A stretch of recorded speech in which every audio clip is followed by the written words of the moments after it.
டோட்டாச்சான் வீட்டை விட்டு புறப்படும் போது யசுயாகி சானை டென்னன் சோபுவில் உள்ள அவன் வீட்டில் சந்திக்கப் போவதாய் அம்மாவிடம் சொன்னாள். அவள் பொய் சொன்னதால் அம்மாவை நேருக்கு நேர் பார்க்க முடியவில்லை. தனது ஷூ நாடாவையே பார்த்து கொண்டிருந்தாள். ராக்கி ஸ்டேஷன் வரைக்கும் அவளுடன் வந்தது. அவள் பிரியும் போது அதனிடம் உண்மையை மறைக்க முடியவில்லை. நான் யசுயாகி சான எனது மரத்துல ஏத்த போறேன் என்றாள் அவள். டோட்டாசான் குதித்தோடி பள்ளியை அடைந்த போது அவளது ரயில் பாஸ் அவளது கழுத்தில் குதித்து ஆடியது. கோடை விடுமுறை ஆதலால் அப்படியே கிடக்கட்டும் என விடப்பட்ட மலர் படுக்கை அருகே யசுயாகி-சான் தனக்காக காத்திருப்பதை அவள் கண்டாள். அவன் டோட்டாச்சானை விட 1 வருடமே மூத்தவன். ஆனாலும் அவன் பேசும்போது அவனது குரல் ரொம்பவும் பெரியவனது சத்தம் போல் ஒலிக்கும். டோட்டாச்சானை கண்டதும் யசுயாகி-சான் கால்களை இழுத்து இழுத்து நடந்து அதற்கு தகுந்தாற்போல் சமநிலைப்படுத்த கைகளை முன்னே நீட்டியபடி அவளை நோக்கி வேகமாக நடந்தான். ஏதோ ரகசியமான ஒன்றை செய்ய போவதாக நினைத்தும் டோட்டாச்சானுக்கு சிரித்தது. மெல்ல பயம் கலந்து சிரித்தாள். அதே போலவே யசுயாகி-சானும் பதிலுக்கு சிரித்தான். டோட்டாச்சான் யசுயாகி-சானை தனது மரத்திற்கு அழைத்துச் சென்றாள். அவள் முதல் நாள் இரவே நினைத்து வைத்திருந்த மாதிரி காவலாளி கொட்டிலுக்கு சென்று ஏணி எடுத்துக்கொண்டாள். அங்கிருந்து அதை மரத்திற்கு இழுத்து கொண்டே வந்து அதை அந்த கிளையின் மேல் ஏறுவதற்கு லாவகமாய் மரத்தின் மேல் சாத்தினாள்.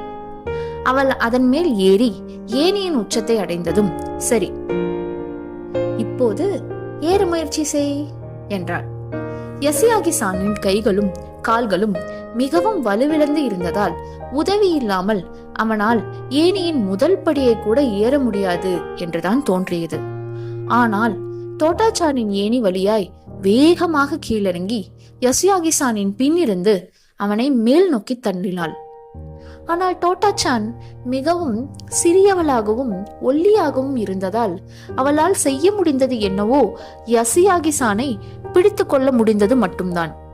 யசுயாகி-சான் ஏணியின் கீழ் நின்று கொண்டு முதல் படியில் இருந்து கால்களை தூக்க முனைந்த போது அவன் தலை ஒரு பக்கமாய் சாய்ந்தது.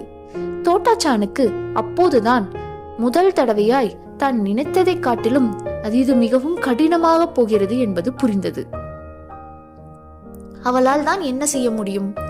எப்பாடுபட்டாயினும் யசுயாகி-சானை மரத்தில் ஏற்றிவிட வேண்டும் என டோட்டாச்சான் விரும்பினாள். அதற்காக மேற்கொண்டு செய்ய வேண்டியதை ஆர்வத்துடன் யோசித்துக் கொண்டிருந்தாள். அவள் ஏணியை சுற்றி வந்து யசுயாகி-சானை நேருக்கு நேர் பார்த்தாள்.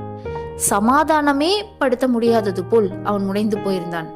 அதனால் அவள் கன்னங்களை புப் புப் என்று ஊதி அவனை உற்சாகப்படுத்துவதற்காக தனது முகத்தை வேடிக்கையாய் அஷ்டகோலனாக்கினாள். பொறுத்துரு, நான் ஒரு திட்டம் வச்சிருக்கேன். அவள் மறுபடியும் காவலாளியின் கொட்டிலுக்கு சென்றாள். ஏதாவது தனக்கு உதவிகரமாக இருக்குமா என ஒவ்வொரு பொருளாய் இழுத்து அவள் பார்த்து கொண்டிருந்தாள். கடைசியாய் அவள் ஒரு படிக்கட்டு ஏணியை கண்டுபிடித்தாள். அதுவே உறுதியாக நிற்குமாதலால் ஏறும்போது அதை யாரும் பிடிக்க அவசியம் இல்லை.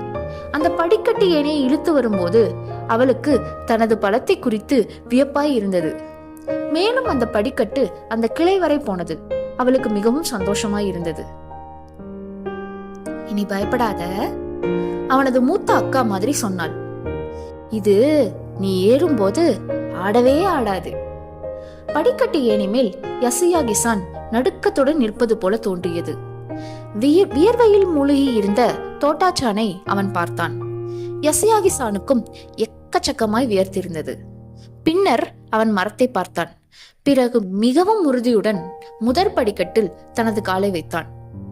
படிக்கட்டு ஏணியின் உச்சியை அடைவதற்கு யசுயாகி-சானுக்கு எவ்வளவு நேரம் பிடித்தது என்பதை அவர்கள் இருவருமே உணரவில்லை. கடுங்கோடையின் வெயில் முதுகை பிளந்தாலும் யசுயாகி-சானை படிக்கட்டு ஏணியின் உச்சிக்கு கொண்டு செல்ல வேண்டும் என்ற எண்ணத்தை தவிர அவளுக்கு வேறொன்றும் இல்லை. டோட்டாச்சான் அவனுக்கு பின்னால் நின்று கொண்டு அவன் காலை தூக்கிவிட்டாள்.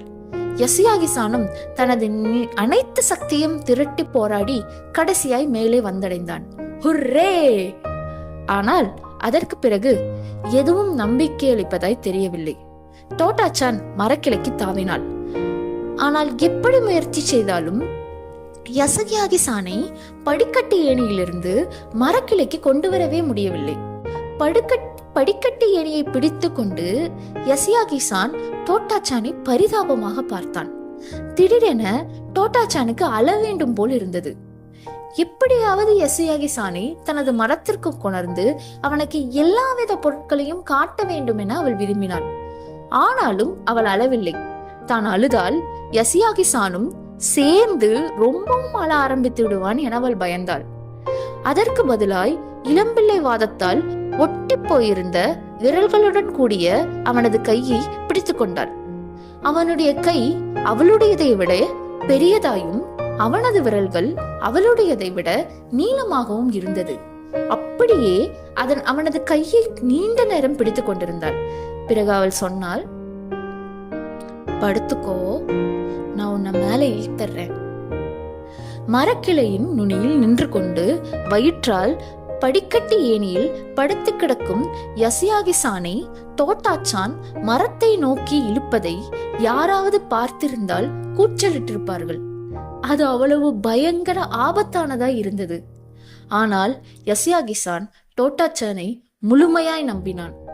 டோட்டாச்சானும் அவனுக்காக தனது உயிரையே பணயம் வைத்தாள். தனது குட்டி கைகளால் அவனது கரங்களை பிடித்து தனது அத்தனை சக்தியையும் திரட்டி அவனை இழுத்தாள். இடைவேளை விட்டு பெரிய மேகங்கூட்டங்கள் அவர்களை சூடு பிளக்கும் சுனியனில் இருந்து கருணையுடன் காப்பாற்றின. கடைசியாய் அவர்கள் மரத்தில் ஒருவர் முகத்தை ஒருவர் பார்த்தவாறு நின்று கொண்டிருந்தார்கள். வியர்வையால் நனைந்த தனது தலையை பின்னால் விட்டுக்கொண்டே மிகவும் பணிவுடன் தலைவணங்கி, என் மரத்திற்கான உன் வரவு நல்வரவாகுக என டோட்டாச்சான் வரவேற்றார். யசியாகி-சான் மரத்தில் வெட்கத்துடன் சாய்ந்து கொண்டு சிரித்தான். பிறகு சொன்னான், நான் உள்ள வரலாமா என்று. யசியாகி-சானால் தான் இதற்கு முன்னால் கண்டிருக்க முடியாத காட்சிகளை எல்லாம் காண முடிந்தது. இதனால் தான் அப்படி மரத்துல ஏறணும்னு எல்லாரும் விரும்புறாங்க. அவன் சந்தோஷமாய் சொன்னான். அவர்கள் மரத்து மேலேயே ரொம்ப நேரம் தங்கியிருந்து எல்லா விஷயங்களையும் பற்றி பேசினார்கள். அமெரிக்காவில் உள்ள என் அக்கா டெலிவிஷன் என்று சொல்லப்படும் ஒன்ன வச்சிருக்கிறதா சொல்றா என்று உற்சாகத்துடன் சொன்னான். அது ஜப்பானுக்கு வந்துட்டா வீட்டுல உட்கார்ந்துட்டே நம்ம சுமோ மல்யுத்தத்தை பார்க்கலாம்ல என டோட்டாச்சான் சொன்னாள். அது ஒரு பெட்டி போல இருக்குமோ? வெகு தூரத்திற்கு வெளியே போக முடியாத யசியாகி-சானுக்கு வீட்டில் இருந்தபடியே எல்லா வகையான விஷயங்களையும் கவனிக்க முடியுமானால் அது எவ்வளவு வசதியாக இருக்கும் என்பதை அப்போது டோட்டாச்சானால் புரிந்து கொள்ள முடியவில்லை. டோட்டாச்சானுக்கு எப்படி மல்யுத்த வீரர்கள் நமது வீட்டில் உள்ள பெட்டிக்குள் வர முடியும் என்பது ஆச்சரியமாக இருந்தது. அதுவும் ஒரு சுமோ மல்யுத்த வீரர்கள் ரொம்பவும் தண்டியாய் இருப்பார்கள். எல்லோரும் ஒரே மாதிரியாக ஆச்சரியமாய் இருந்தது. இந்த காலத்தில் யாரும் டெலிவிஷனை பற்றி தெரியாது. யசியாகி-சான் டோட்டாச்சானுக்கு முதலில் டெலிவிஷனை பற்றி சொன்னாள். சில்வண்டுகள் இசைக்க தொடங்கின. அந்த குழந்தைகள் மிகவும் மகிழ்ச்சியாய் இருந்தார்கள். யசியாகி-சானை பொறுத்தவரை அதுதான் அவன் முதலும் கடைசியுமாய் ஒரு மரத்தில் ஏறியது. தைரியத்திற்கான பயிற்சி. நாற்றமடிக்கும், சுவையாயிருக்கும், பயங்கரமாயிருக்கும், அது எது? இந்த விடுகதைக்கு அவர்களுக்கு ஏற்கனவே பதில் தெரிந்திருந்தாலும் இதை அவர்கள் பல முறை விடுவிப்பதற்கு சலித்ததே இல்லை. டோட்டாச்சானும் அவளது நண்பர்களும் இந்த புதிரை விடுவிக்கவோ மற்றவர்களுக்கு போடவோ சலிப்படைந்ததே இல்லை. நாற்றமடிக்கும், பயங்கரமாயிருக்கும், அது எது என்ற விடுகதையை என்கிட்ட கேள என்று கூட அவர்கள் கெஞ்சுவார்கள். அதன் பதில் இதுதான்: கழிவறையிலிருந்து அவரை கலந்த பழக்கூழுடன் ரொட்டி சாப்பிடும் துர்தேவதை. டேமோயின் தைரிய பயிற்சி நடத்த முடித்த விதமும் இப்படி ஒரு விடுகதையை உருவாக்கிவிட்டது. சிராய்த்து விட்டாலும் உங்களை சிலிர்க்க வைக்கும். அந்த பயங்கரமானது எது? அவர்கள் அசம்பிளி ஹாலில் கூடாரம் அமைத்து இரவு தங்கிய அன்று தலைமை ஆசிரியர் நாம் குகோன் புட்சு கோயிலில் ஒரு இரவு தைரிய பயிற்சியை நடத்தப் போகிறோம். யாரெல்லாம் பேயாக விரும்புகிறீர்களோ அவர்கள் எல்லாம் கையை தூக்குங்கள் என்றார். கிட்டத்தட்ட 7 பையன்கள் தாங்கள் பேயாக பங்கெடுக்க விரும்புவதாய் தெரிவித்தார்கள். பள்ளி அந்த குறிப்பிட்ட நாளில் குழுமியதும் பேயாக போகும் பையன்கள் அதற்கான ஆடையலன்களை தாங்களே அணிந்து கொண்டு வந்து கோயில் மைதானத்தில் மறைவதற்காக சென்று விட்டார்கள். நீங்கள் சாகும் மாதிரி பயமுறுத்த போகிறோம் என்று போகும்போது அவர்கள் சூழரைத்து சென்றார்கள். மீதமுள்ள 30 சொச்சம் குழந்தைகளும் தங்களுக்குள் கிட்டத்தட்ட 5 பேர் உள்ள குழுக்களாய் பிரித்துக் கொண்டார்கள். பேய்கள் குகோன் புட்சுவில் அடுக்கடுக்கான இடைவெளியில் நிறுத்தப்பட்டார்கள். குழந்தைகள் கோயில் மைதானத்தை சுற்றியும் மயானத்திற்கு சென்றும் பேய்களை கண்டு பயப்படாமல் பள்ளிக்கு திரும்ப வேண்டும். இது அவர்கள் எவ்வளவு தூரம் தைரியமாய் இருக்கிறார்கள் என்பதை பரீட்சிப்பதற்கான பயிற்சிதான் என்றாலும், யாராவது முழு சுற்றத்தையும் முடிக்காமல் திரும்பிவிட்டாலும் அதில் தவறு என்று ஒன்றும் இல்லை என்று தலைமை ஆசிரியர் விளக்கியிருந்தார். டோட்டாச்சான் அம்மாவிடமிருந்து இரவலுக்கு ஒரு கைவிளக்கு வாங்கி வந்திருந்தார். பயந்து தோத்தரக்கூடாது, சரியா? அம்மா சொல்லியிருந்தாள். சில பையன்கள் தாங்கள் பேயை விடுத்துவிட போவதாகவும் அதற்காக தங்கள் வண்ண பூச்சி பிடிக்கும் வலையை வாங்கி வந்துள்ளதாகவும் கூறினார்கள். வேறு சிலர் தாங்கள் கயிறை கொண்டு வந்துள்ளதாகவும் அதில் பேய்களை கட்டிவிட போவதாகவும் கூறினார்கள். அவர்கள் என்ன செய்ய வேண்டும் என்பதை தலைமை ஆசிரியர் விளக்குவதற்குள்ளும் கல், காகிதம், கத்திரிக்கோள் என்று மாற்றி மாற்றி சொல்லும் விளையாட்டின் மூலம் குழுக்களை அமைப்பதற்கு இருட்டிவிட்டது. ஆர்வத்துடன் கூச்சலிட முதல் குழு பள்ளிக்கேட்டில் விடப்பட்டது.